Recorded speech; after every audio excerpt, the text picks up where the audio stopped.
Ouais, on a mis des petites choses attendrissantes au début de ce Power Boost et profitez-en bien parce que vous allez en avoir besoin.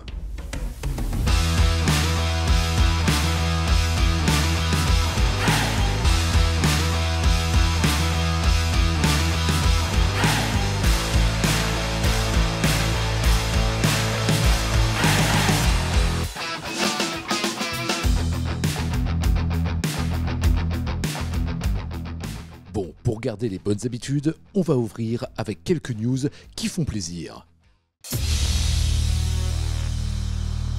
Sam actualise sa gamme de tracteurs pour vignes. Selon le constructeur, une demande des viticulteurs était de disposer d'un modèle avec une forte capacité hydraulique, tout en conservant une transmission PowerShift. C'est chose faite avec le lancement de la nouvelle série Fruteto Pro Stage 5, dont les largeurs maximales vont de 1166 à 1671 mm. À cette occasion, une nouvelle cabine équipée d'une console droite qui regroupe les commandes de distributeurs électriques fait également partie du package.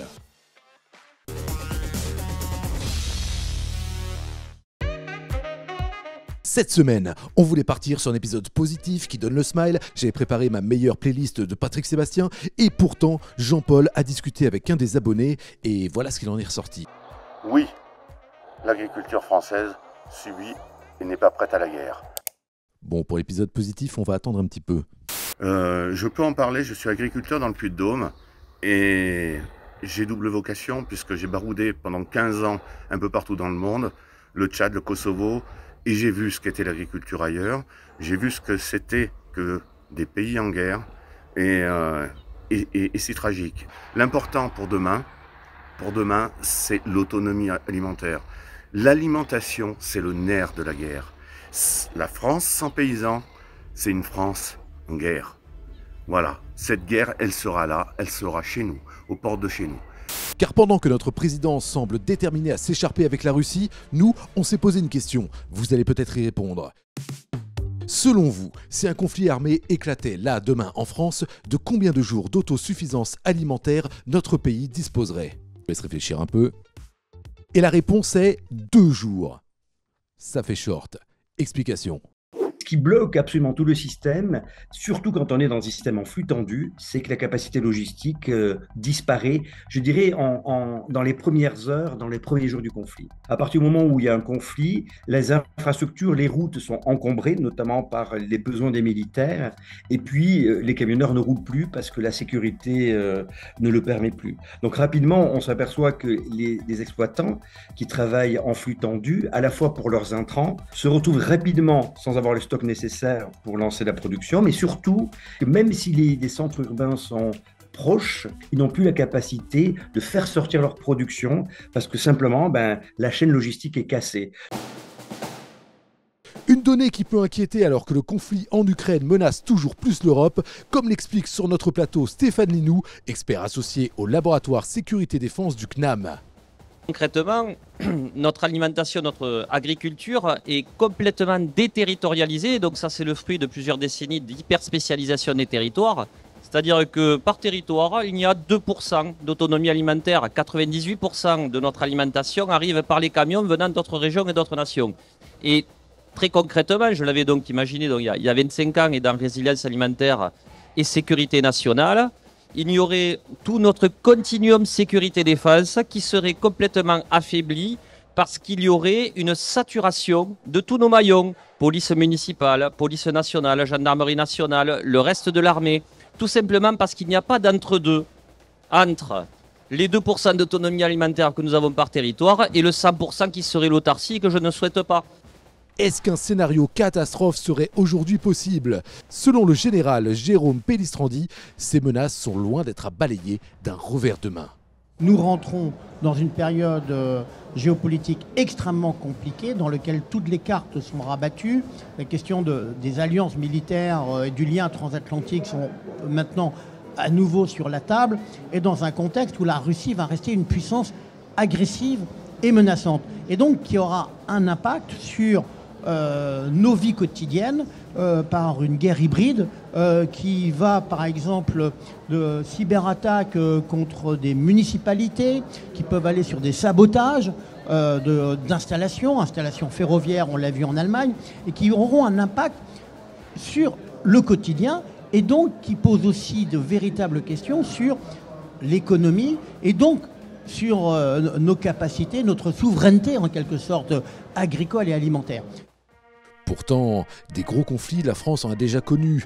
Comment avait-elle géré l'autonomie alimentaire au siècle dernier, lui aussi bien troublé ? Durant la Première Guerre mondiale, d'abord il y a la mobilisation générale à partir de juillet, fin août 1914, qui se traduit d'ailleurs par de facto une pénurie de main-d'œuvre masculine à l'automne au moment de la récolte, et ce qui fait que ce sont essentiellement les femmes, les enfants et les vieillards qui déjà d'ailleurs travaillaient dans le domaine agricole qui ont dû assumer. La seule chose, c'est que pendant la Première Guerre mondiale, la problématique du ravitaillement, c'est essentiellement vers les troupes qui sont engagées, plus d'1 million d'hommes. Il faut les nourrir, il faut les ravitailler, sachant que globalement, la population française n'a pas souffert de problèmes de ravitaillement parce qu'on est encore dans une France majoritairement rurale avec des productions locales.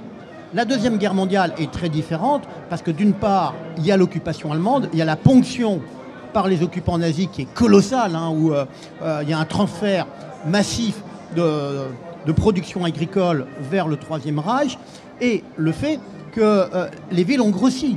C'est-à-dire que c'est toute la difficulté du ravitaillement qui n'avait pas été prévu pour l'agglomération parisienne, l'agglomération lyonnaise, avec de facto des circuits parallèles, marché noir et ainsi de suite. Mais concrètement, en cas de guerre, quel serait le potentiel de production de la France ? Écoutez l'analyse de Tanguy Martin, chargé de plaidoyer du mouvement Terre de Liens. On exporte 43% de ce que produisent nos terres.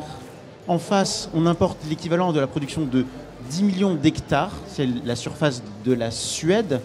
Et ça veut dire quoi ? Ça veut dire qu'on peut être autosuffisant en blé, à condition d'avoir du gaz russe pour faire des engrais, mais que par exemple en fruits et légumes, même si on décidait de consommer tout ce qu'on produit avant d'exporter, on ne pourrait pas se nourrir. Donc en cas de choc, que ça soit une guerre, mais que ça soit un choc sanitaire ou environnemental, en fait, on est incapable de se nourrir. La France est donc actuellement dépendante de ses importations, non seulement sur les denrées alimentaires, mais aussi et surtout sur les intrants. Le cas le plus impactant concerne les engrais. La France importe 67% de sa consommation d'azote, soit 4,8 millions de tonnes brutes, ainsi que la totalité de la consommation de phosphate et de potasse. En 2024, la France a importé 735 000 tonnes d'engrais minéraux depuis la Russie, représentant 21,8% de ses importations hors Union européenne. Ces importations ont triplé depuis 2020. Pour donner une idée concrète, 10% de notre assiette végétale dépend actuellement de Poutine. Au-delà de cette dépendance à la Russie, un autre géant économique suscite des inquiétudes. La récente élection de Donald Trump alerte Sandrine Doppler, experte en transition et innovation alimentaire, de par l'imprévisibilité de son gouvernement et le large éventail de sanctions commerciales possibles. Par exemple, si on prend les États-Unis, leur grenier, leur oasis qui s'appelle la Californie, il est en train de s'assécher. Et tous les présidents américains, quels qu'ils soient et de quelque bord qu'ils soient, je te l'avais dit en aparté tout à l'heure, le disent tout le temps. Le mode de vie américain est non négociable. Donc ils iront toujours chercher la matière première dans d'autres pays. Et c'est ce qu'ils essayent de faire avec les terres rares. Voilà. Et M. Trump est un businessman. Donc on doit aussi penser à ça. Nous, on est trop dépendants de nos importations. Tu l'as dit, au niveau des engrais, au niveau du carburant aussi. Et donc, en fin de compte, on doit diminuer cette dépendance qu'on a par rapport aux autres, comme le disait aussi Stéphane. Sans compter que si, dans un accès de rage incontrôlé, Trump bloquait l'accès aux satellites GPS américains, les agriculteurs français travaillant avec les systèmes recevant les signaux uniquement américains se retrouveraient sans guidage. Hop, j'en profite, vous pouvez d'ailleurs retrouver à ce sujet notre excellente interview diffusée dans l'épisode Power Boost, agriculteurs et si le GPS devenait HS. Mais revenons à nos moutons. Et le spectre de la dépendance s'étend même par exemple à l'importation de produits phytosanitaires, mais aussi des machines agricoles. Si on voulait mieux préparer notre agriculture à une forme de résilience en cas de conflit armé, cela signifie qu'il faudrait dès à présent moins exporter. Tanguy Martin explique que certains acteurs n'ont justement pas intérêt à évoluer dans ce sens. Je parlais d'inféoder le droit à l'alimentation à des questions économiques. Je pense qu'on est là-dedans. C'est qu'il y a des acteurs qui tirent les marrons du feu de cette situation et qui n'ont absolument pas intérêt à ce que ça change. Et vous pensez à qui? Parce qu'il Je faut le pense dire. notamment à l'agroalimentaire. Donc les industriels de l'agroalimentaire. Voilà, et la distribution dans une moindre mesure. Le point rassurant, c'est que la France a la capacité d'agir. Mais pour cela, il faut remettre l'agriculture et l'agriculteur au centre du jeu. Et aussi au centre des enjeux.